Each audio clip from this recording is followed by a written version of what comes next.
Let's begin capital gains chapter, and this is the main chapter, this one, and there is another chapter, TDS.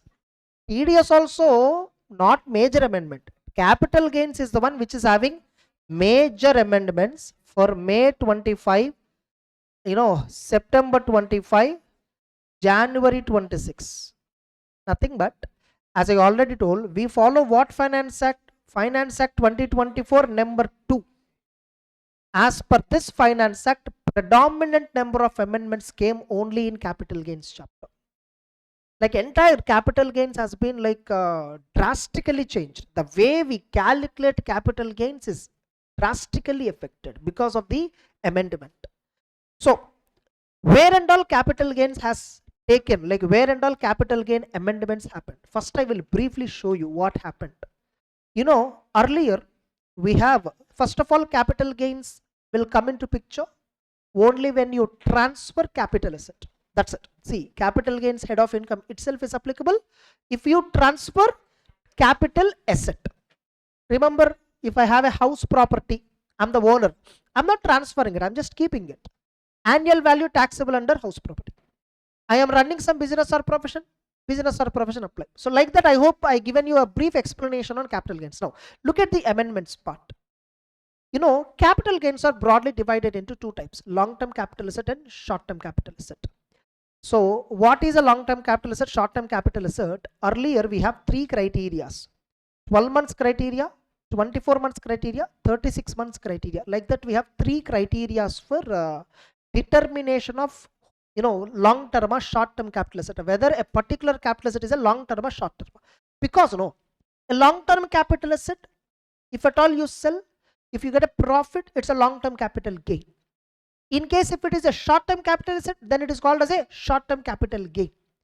Whether an asset is a long-term asset or short-term asset, it depends upon holding period. It depends upon holding period. That holding period has been revised now. With effect from 23rd July 2024, it is revised. See, we will discuss a detailed discussion on all these amendments when we actually started the chapter. I'm just briefly explaining you what are all amendments happened briefly. It's not a dedicated amendments, it's not specific discussion on amendment. Getting briefly, I'm just showing you where and all amendments happen. This is a major amendment. Then another place where amendment happened is in section 50A. There is another section 50A where 23rd July onward, debentures related amendment, unlisted debentures related amendment, which is always treated as short-term capital gain. Fine, we'll discuss. Once we start discussing the provision, we'll discuss in depth.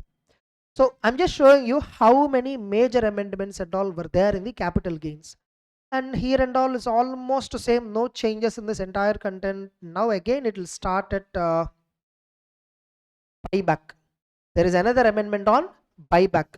So on buyback, what is the amendment? Buyback before 1st October, buyback on or after 1st October. This is a very big amendment. This is a very big amendment in buyback. There's a shares called buyback of shares. Buyback, right? In a buyback, what happens?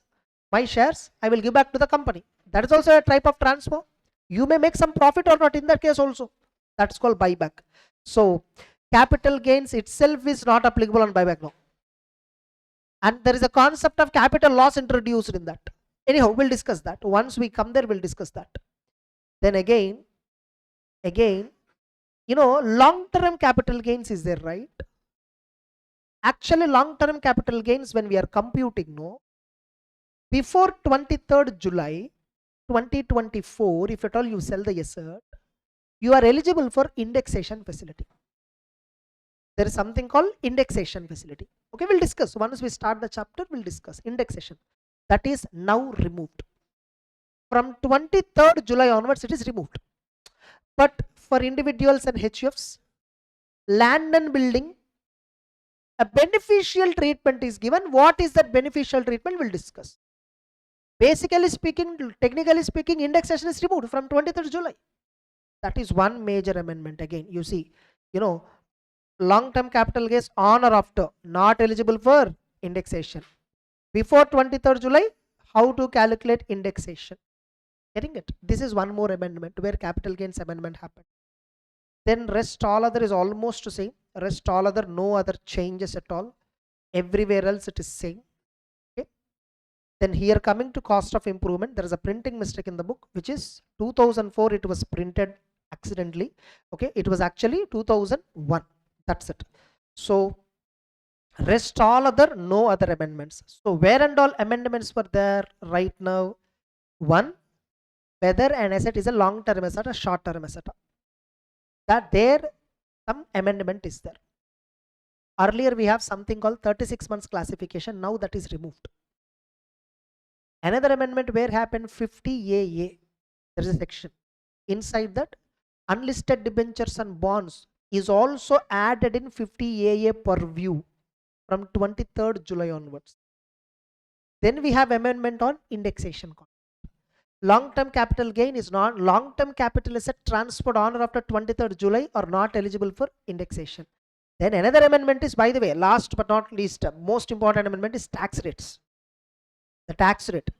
Earlier long-term capital gains are taxable at 20%. Now it is taxable at 12.5 without indexation. Of course, we have some subdivisions, we'll discuss that. Then we have another one, 112A. 112A, remember earlier, up to January 25 attempt exams, no, 10% exceeding 1 lakh capital gain. But now 24-25 financial year, if you sell the same asset, 112A transfer, 12.5% beyond 1.25 lakh from 23rd July. Before 23rd July, if at all you got a gain, 1 lakh only threshold limit, but tax rate is 12.5. So 12.5%, sorry, 10%, yeah, correct. 10% on long-term capital gain exceeding 1.25 lakh up to 23rd July. From, before 23rd July, from 23rd July, 1.25 lakh, tax rate 12.5. Before 23rd July, but 24-25 financial year, 10% tax rate, you know, and 1,25,000 threshold. Whereas if the transfer happened in 23-24 financial year, 1 lakh only threshold limit, 10% is only tax rate. Okay, you know, like actually I got one message from one student. What she messaged me is here, this one you see, long-term capital asset, right? Before 23rd July, 10% fine, sir, but 1,25,000, it's 1 lakh, no. 1 lakh limit is in 23-24 financial year. Whereas 24-25 financial year, the limit is 1,25,000. See, in 24-25, two things have changed. Limit is changed, rate is changed. But throughout the 24-25, limit is same. Throughout 24-25, limit is same. Are you getting it? Rate alone is different.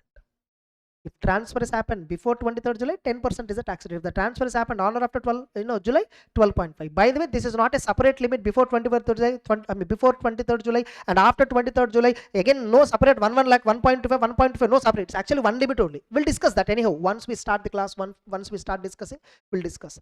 Once I complete all the concepts thoroughly, then amendments once again I discuss. Why? Because in capital gains, pakka question, 6 to 8 marks, pakka question on amendment. Mark it. Why? Because such a severe amendments all these are. And there is another one, 111A short-term capital asset. Remember, what is the tax rate earlier? 20.